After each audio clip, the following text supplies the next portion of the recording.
vous embarquez avec moi pour remettre toutes mes boucles d'oreilles parce que je n'ai plus d'examen de type IRM ou scanner avant 15 jours ou 3 semaines. Ce qui fait que je vais pouvoir remettre un petit peu tout ça, puisque là j'ai enchaîné une IRM et un scanner. Il fallait que je n'ai aucun bijou. La seule chose que j'ai pu garder, c'était mon DES ici. J'ai expliqué que je ne pouvais pas l'enlever parce que je ne savais pas le faire, et encore moins le remettre. Donc on m'a dit qu'il n'y avait pas de souci, mais il faut enlever le plus de bijoux possible. Donc j'ai enlevé toutes les boucles, les bagues, pour être sûr qu'il n'y a pas de soucis, que ça ne pose pas de problème durant les examens. Et donc là, je vais en profiter pour remettre un petit peu tout ça. Et je vais donc en profiter pour vous expliquer un petit peu comment ça se passe, justement, une ponction au niveau du poumon et en l'occurrence de l'apex du poumon. Donc pour ceux qui n'ont pas suivi, on m'a découvert il y a 3 semaines une tumeur à ce niveau-là. Donc c'est vraiment la pointe du poumon, le poumon vient jusqu'ici en dessous.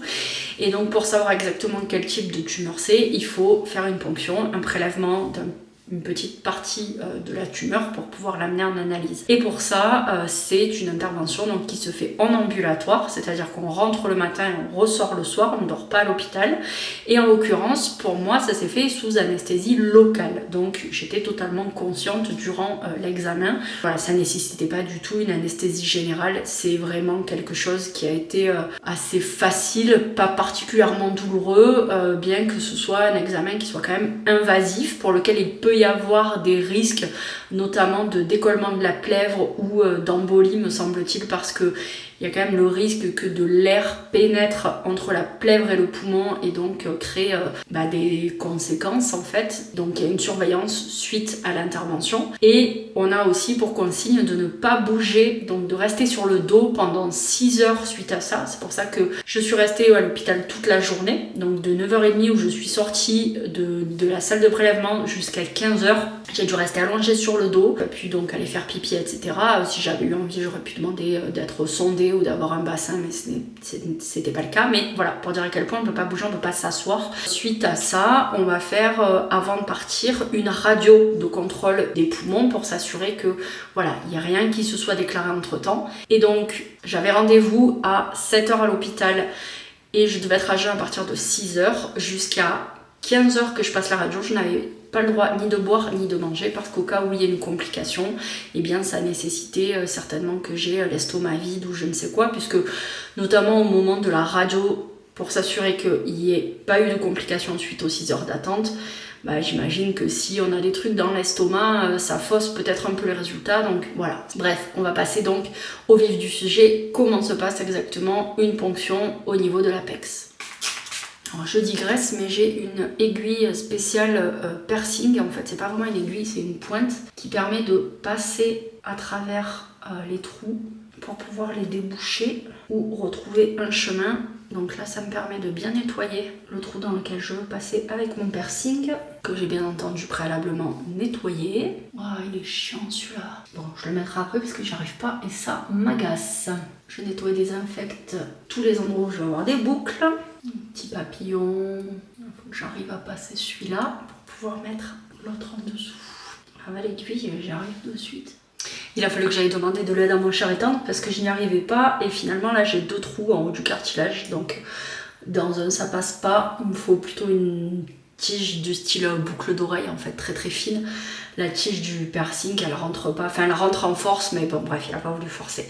Donc on va laisser ça comme ça. Je l'ai pas encore attaché derrière, j'ai pas mis le petit jeton parce que je vais rajouter une chaînette. Few moments later. J'ai fait tomber la chaînette, machin, bref. Je vais m'en sortir hein, mais ça aussi c'est une aventure hein. Je vais mettre une petite boule derrière. Et putain mais c'est l'enfer. Pourquoi on n'a pas des yeux derrière la tête ou des yeux au bout des doigts, ça serait idéal. Bon, de ce côté c'est fait. Je sais pas si vous voyez. Voilà, il y a juste là où je mets pas de boucle, ça je les mets que quand vraiment je sors. Bref, donc comment ça se passe ? Tout simplement, je rentre dans une salle où il y a un scanner. Je suis allongée sur le ventre, donc j'ai pas de haut. Le médecin qui vient faire le prélèvement vient désinfecter toute la zone où va y avoir le prélèvement. Donc j'ai été prélevée juste ici, près de la colonne vertébrale, du côté droit. Et le but avec le scanner, c'est de trouver le chemin le plus court pour accéder à la tumeur en touchant bien entendu aucun autre organe vitaux. Donc là, moi, il n'y a pas vraiment d'organes vitaux qui passent, sauf que j'ai quand même une atteinte au niveau d'un nerf et d'une artère, donc le but ça va être de ne pas traverser ces éléments là bien entendu. Une fois qu'il a à peu près évalué par où il va passer, donc ce qu'il va faire c'est qu'il va faire une anesthésie. Pour ça c'est comme une anesthésie chez le dentiste, il prend une aiguille, il vient traverser la peau et le muscle et ça c'est pas super agréable mais ça dure en gros 5 secondes. Le temps qui pique et qui commence à diffuser le produit, ça s'endort vraiment dans les 5-10 secondes qui suivent, donc c'est clairement pas agréable, même un peu douloureux, mais c'est tellement rapide que on en prend son parti, quoi. Enfin en tout cas moi j'en ai pris mon parti. Une fois qu'il fait cette première anesthésie là, on passe dans le scanner, il ressort, donc en fait il regarde, il laisse l'aiguille et il regarde où est-ce qu'il est pour anesthésier. Et il va faire ça à 4 reprises, en tout cas pour moi il a fait ça à 4 reprises, c'est-à-dire qu'au fur et à mesure il va de plus en plus profondément pour anesthésier, pour arriver jusqu'à la zone voulue. Et donc à chaque fois, au fur et à mesure où il enfonce l'aiguille, je rentre dans le scanner pour qu'il puisse s'assurer que le trajet soit correct et qu'il ne vienne pas faire de lésion en fait au moment du passage de l'aiguille d'anesthésie. Et une fois que la zone est anesthésiée, c'est quasi instantané, hein, c'est vraiment comme chez le dentiste. Là il vient passer une longue canule, donc pareil il regarde par l'IRM, il fait une petite marque et il vient placer donc sa canule et pareil au fur et à mesure où il avance la canule, je rentre et je sors du scanner pour qu'il s'assure que le trajet soit le bon. Le but c'est de ne pas bouger, même pas d'un demi-millimètre parce que il suffit que je bouge un peu l'épaule, que je la monte, que je la descende ou quoi, pour qu'en fait le trajet se fausse. Donc je suis en position, donc la tête tournée comme ça, les bras comme ça posés sur le haut du truc et je ne dois pas bouger. J'ai juste le droit de respirer tranquillement le temps qu'il fasse toute l'intervention. Une fois que la canule est arrivée dans la tumeur, là il y a une espèce de seringue avec une encoche vers la fin. Et en fait, il vient passer cette seringue dans la canule qui est placée. Donc la seringue atterrit dans la tumeur. Et là, il y a un bruit d'agrafeuse, ça fait un clac. Et ça vient arracher un bout de tumeur. Mais il faut s'imaginer que c'est vraiment microscopique. Enfin, c'est vraiment très très petit. On ne sent rien, on est anesthésié. De toute façon, la tumeur, je pense pas que ce soit innervé. Donc je pense pas que ce soit douloureux, même au niveau vraiment du point où on prélève. Et il a fait 4 prélèvements, puisque normalement, il m'a dit qu'on devait en faire 3, mais que tant qu'on y était, autant en faire un 4e, parce que vraiment, la masse que j'ai, elle est très bizarre. Et elle peut évoquer énormément de choses au niveau oncologique. Donc il m'a dit, je préfère faire tant qu'on y est, 4 prélèvements, comme ça, on a vraiment plein d'échantillons. Et une fois que c'est fait, il enlève tout, et c'est fini. Vraiment ça dure vraiment pas longtemps en soi et là pendant 6 heures je vais plus bouger, donc je vais être dans ma chambre. Alors moi je suis réveillée depuis 3 heures du matin parce que j'ai du mal à dormir, etc. et j'ai peur de pas me réveiller à 5h30. Donc autant dire qu'arrivé à un moment donné, je commence à sévèrement piquer du nez, sauf que moi je ne sais pas dormir sur le dos, donc ça a été très embêtant, ce qui fait que j'ai somnolé pendant les 6 heures. J'étais entre un sommeil intense qui essayait de m'emporter et le fait que j'avais besoin de me tourner, je n'avais pas le droit, donc ça a été un petit peu pénible.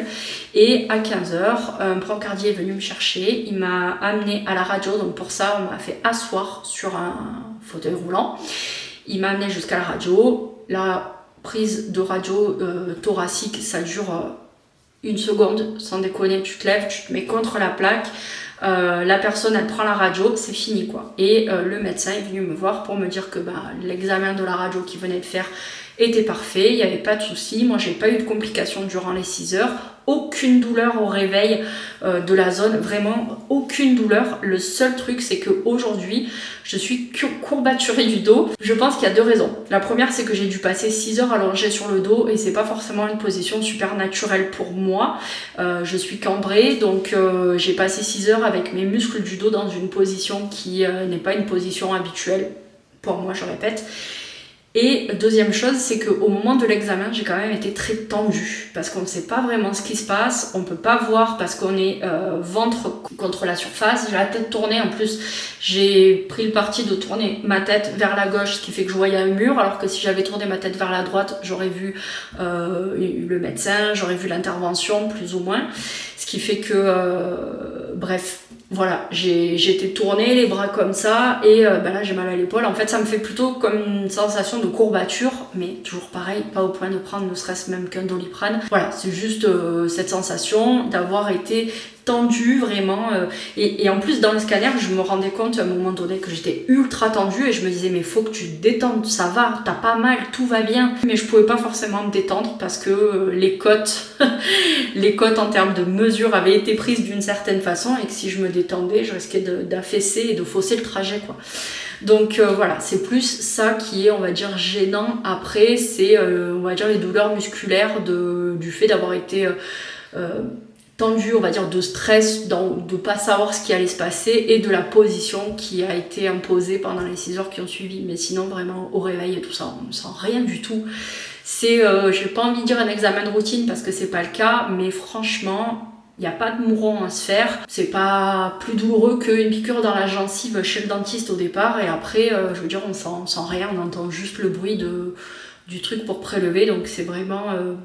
Voilà, c'est faisable. Voilà, faut pas s'inquiéter. Le seul truc qui peut être inquiétant, c'est quand, comme moi, on ne sait pas du tout ce qui se passe. Donc, c'est aussi le but de cette vidéo, de vous expliquer ce qui peut se passer et que franchement, c'est pas la mort. Le plus pénible, ça a été le cathéter qui était posé vraiment là dans le pli. Et ça, c'est pénible. Puis, la zone est fine, etc. Voilà, j'aurais préféré qu'on me fasse comme la semaine dernière pour l'IRM où on m'a posé le cathéter dans le pli du coude et là franchement j'ai rien senti, c'était super. Le poignet c'est pas la meilleure zone pour le cathé, donc ça s'est bien passé et maintenant j'aurai les résultats dans une dizaine de jours, une quinzaine de jours, donc on va dire entre le 10 et le 15 juillet et ça permettra déjà de savoir exactement quel type de cellules on crée cette masse, donc cette tumeur et savoir aussi par quel bout la prendre, sachant que aussi la semaine prochaine j'ai un examen du souffle, donc c'est pour ça que j'ai remis mes boucles d'oreilles, etc. parce que ça va pas gêner en quoi que ce soit. Ensuite, je crois que j'ai une semaine tranquille et la semaine d'après, j'ai un TEP scan. Donc, c'est un scanner particulier pour regarder s'il y a des cellules cancéreuses tumorales actives, etc. S'il y a peut-être des métastases ou d'autres choses ailleurs. Enfin, j'en parlerai le moment venu parce que je sais pas encore exactement ce que c'est. Je regardais un petit peu, mais je regarde pas en détail puisque j'ai pas envie de m'affoler avec des informations qui viennent de droite et de gauche. Et le but aussi de ces vidéos, c'est de vous apporter des informations sans en faire un drame, sans que ce soit effrayant. Voilà, comme je vous dis, c'est la réalité. En tout cas, moi, c'est ce que j'ai ressenti. Le moment de la pose du cathéter, c'est pas agréable. Le moment où on fait la toute première anesthésie, c'est pas agréable. On passe la peau, on passe un muscle. C'est jamais... voilà, mais après le reste, il n'y a rien de douloureux. Mais il faut dire que justement, au moment où on m'a fait les ponctions, et comme je savais pas exactement ce qui m'attendait, j'étais pas très bien, j'ai eu la nausée, j'ai rien dit, j'ai pris sur moi. Je me suis raisonnée en me disant, mais regarde, il a déjà fait une première ponction, un premier prélèvement, et tu n'as rien senti. Et en fait, je me suis apaisée toute seule. J'ai essayé de pas faire monter le stress sans intérêt, on va dire, puisque j'étais dans le truc, je n'avais pas mal, donc j'essayais plutôt de me raisonner. Et je pense que c'est important aussi de regarder la réalité, dans le sens où il faut pas se laisser gagner par le stress. À un moment donné, on est stressé, c'est normal. À un moment donné, on peut avoir peur et être pas bien, mais si justement ça se passe bien, qu'on n'a pas de douleur, il faut aussi arriver à garder cette froideur d'esprit, de se dire, mais en fait, ça va. Descends d'un étage parce que ça va. Et ça m'a permis justement d'aller bien et ça m'a pas empêché, une fois que c'était fini, quand les jeunes filles qui sont avec le médecin m'ont demandé si tout s'était bien passé, alors j'ai eu la nausée, j'étais pas très bien, mais ça va, ça y est, c'est fait, ça va mieux, j'ai plus la nausée.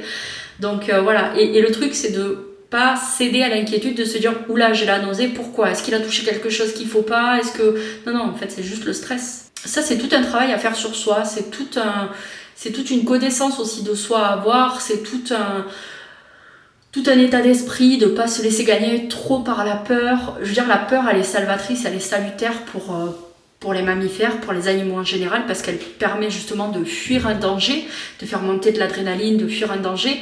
Mais quand en fait le danger il est maîtrisé, il faut aussi savoir raison garder finalement. Donc voilà, c'est pas toujours évident, on va pas se mentir, mais c'est pas non plus impossible, c'est pas insurmontable. J'ai réussi à le faire, si ça doit vous arriver, vous arriverez à le faire aussi. Ayez confiance en vous, ayez confiance aux médecins avec qui vous êtes. N'hésitez pas à poser des questions avant, même si c'est vraiment dernier carat, au moment où vous allez rentrer dans l'appareil. En tout cas, moi, on m'a vraiment jusqu'au dernier moment, on m'a demandé si j'avais des questions. On m'a dit si jamais ça va pas, vous pouvez parler, même si vous pouvez pas bouger, on vous entend. Voilà. Et d'ailleurs, je remercie vraiment l'hôpital qui m'a accueilli, ou tout le personnel, des brancardiers jusqu'aux médecins, les infirmières, tout le monde, les dames qui s'occupent de l'entretien, tout le monde a été vraiment d'une gentillesse. Je veux dire, ça a été, je vais pas dire une bonne expérience, on va pas abuser, mais je veux dire, j'en garderai pas un traumatisme. Bon, je parle, mais j'ai toujours pas fini de poser mes boucles d'oreilles. Voilà, je vais mettre juste un petit brillant. Bon, ça y est, j'ai fini de ce côté, donc là j'ai mon DS. Il me tarde de le changer. C'est toujours le bijou derrière parce que ça pendouille et c'est pas ouf. Bref, faut que je me lave les cheveux. Il fait tellement chaud. On transpire et du coup on a les cheveux dégueulasses. Voilà.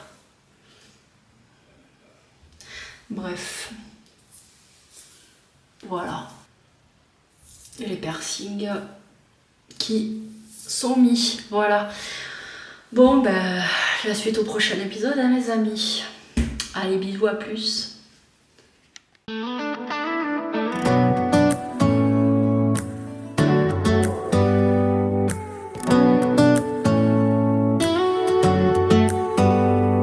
Do you hear that?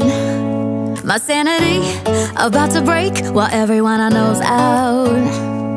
On a trip, on a boat, on a lake. I'm tired of feeling all FOMO, babe. I don't even care if we stay home, put our to-do list on ice.